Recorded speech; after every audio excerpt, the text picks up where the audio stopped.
Alright guys, I'm back with episode 2 of TerraFirmaCraft. So, what we need to do in this episode is... Holy crap, that's a lot of rain. We need to find water. Yeah, I know there's a lot of water up there, but there's no water down here. So we need to find a fresh water source to, get our water from. And we need to find a stable source of food. This would be most likely like a fruit tree or possibly crops or anything like that. We need to find those sorts of things because we can't rely on game all year round. I believe we can rely on eggs and those sorts of things, but not for long. We need to find a stable source of food and a stable source of water, which shouldn't be too difficult given the climate and area we're in. I also found out what those ores were. Galena, this one right here, is actually useless. It's lead. And this one right here, malachite, I believe it's called, is copper, and we need copper, quite a bit of it. We're going to need a lot more than what we have. So, and that other stuff we came across, what was it called? I don't know. But anyway, it's coal. It's called coal. And we're going to need a lot of that, given the circumstances that we're in right now. We're going to need at least 8 of it to create a forge, and once we have a forge, it'll be a lot easier to cook things and generally craft. You'll understand when you see it. It's a lot simpler in person.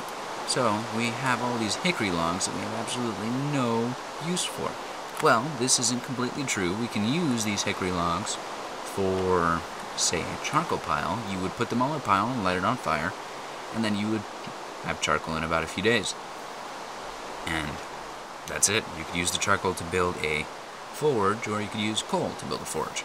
I recommend charcoal because it's a lot easier to get a hold of, and you have to find coal, and it's a very limited resource. So charcoal is the best way to go. Okay, I think I've said pretty much everything. Yep, it's raining, which sucks. Let's cut down some trees. We already have some hickory logs, so why don't we go with a theme and cut down some hickory wood. I like hickory, it looks nice. I also like oak. I hate birch. I can't stand birch. Sequoia's okay. I don't know, put your guys' preference down in the comments, because honestly, I'm not sure if anyone really likes birch. Birch is the ugly... Oh, that's sycamore. Well, I hate sycamore too. Birch and sycamore are the ugliest trees I've ever come across. Ugh. It's like seeing someone puke up white stuff. Like milk. Ugh. It's disgusting. Oh, did the rain stop? No, I'm just under leaves. Oh. Ah, don't trick me, game. Don't trick me. Okay. So let's find another hickory tree to get some more saplings. Once we have some more saplings, we should be able to have a stable source of wood. And once we have a stable source of wood, we can actually start crafting with it. Actually, we can't even start crafting with it until we have an axe, which we need a lot more malachite for. Copper. Ugh, this is going to be quite a long journey. Mushrooms. Mushrooms. Okay, so let's try and find some food. Possibly even some water. This might be a fresh water source. As you can see, it's more of a channel than a direct input from the ocean, so it shouldn't be salt. Let's find out. Look at the water bar. Is it going up? It's going up! Okay, so this is a fresh water source. Let's mark it on our map. Fresh water. Okay, so now we have fresh water and a somewhat stable source of food. We also need to plant crops. Okay, so here's how it works. You would want the soil that's already here for crops because it has a higher level nutrients. What you want is something relatively close to your base and a large area that you can plant crops in, a large clear area. So we're going to actually clear this hill out and probably plant some crops once we have them. So we probably shouldn't clear it out until we have the crops, it just won't be difficult. Let's go find some crops. I'll actually fast forward until we find some. Or if I die. If I die, I'd be seriously angry because I have a lot of meat on me. Oh, I forgot to... God, I'm out of it today. I need to drink water. Water is extremely important in this game of life. Also, we need to start napping with our clay. I'm not sure if it's called napping or molding. Okay, so this is how you create a flask. There you go. So, oh, it's called a jug, not a flask. Okay, they're extremely similar shape. And this is how you create a vessel. We're going to need at least 2 of each. Let's create another vessel really quick.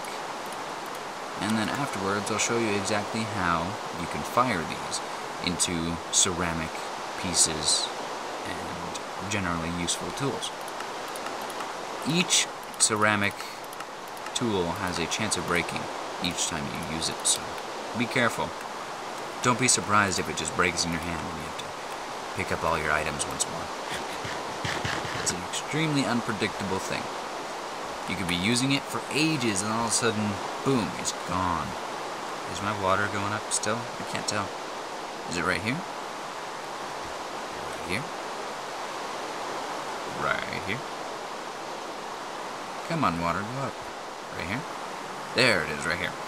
Okay, so what we need to do in order to fire these is we need some straw, which we already have, and some logs, which we already have, thankfully. And we need a fire starter. Of course, we already have that also.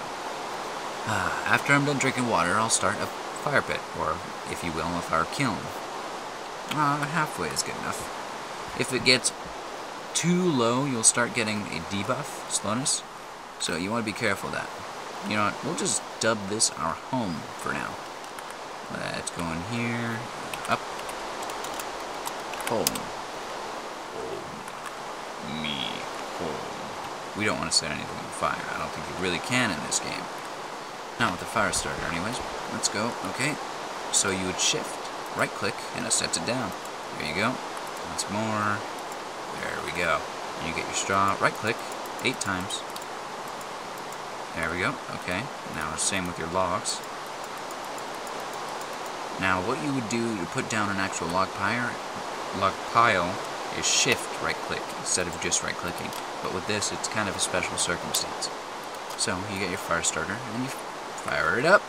Okay, so what we need to do to protect this from going out from all the rain is we're going to create some thatch right here. There we go, alright. 4. Good. Right there. Alright. So now it's protected from all that rain. And now we wait a very, very long time until that's done burning. I believe each log adds a specific amount of time. I'm not exactly sure what this specific amount of time is, but it does add time each time you put a log on. You can just right click with another log while it's on fire and it adds a log after one is burnt, of course, because it can be full. Wow, this is extremely useful information. I'm sure you could have figured out yourself, but, you know, the easy way is always best, right? Right, okay. So you see all those mobs up on my mini-map? Well, all those deer are underground. That's a food source we have right there. And there's also some creepers, some skeletons, all those under the map. So we're going to have to get rid of those eventually, light it up. Oh, I haven't even told you guys how to make torches yet. That's important. Very, very important. So you want to grab some sticks. I'm sure you can find those absolutely anywhere unless you're in a desert, which would really suck. Get some of your sticks and you place them in the fire. Once they're in the fire, they should turn into torches. So right here, stick, catching fire, and torch. There you go. You get 2 torches per stick. So once you have these torches, you can place them anywhere, of course. They work as they would in normal vanilla Minecraft. You can even place them on an extremely flammable material, thatch. Don't worry, it won't light anything on fire. I promise. You can even place it on coal if you'd like.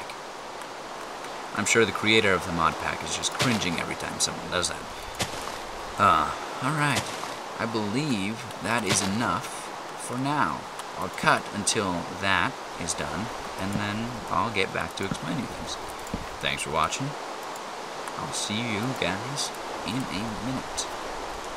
Alright guys, my stuff has finally been finished. As you can see, I placed a bunch of torches and actually cut down a tree to fuel the fire while you guys were gone, or while I was gone.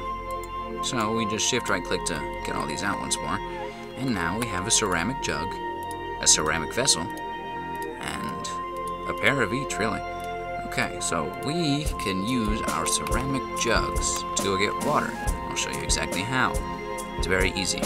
And don't drink these right away when you only have a little bit of water.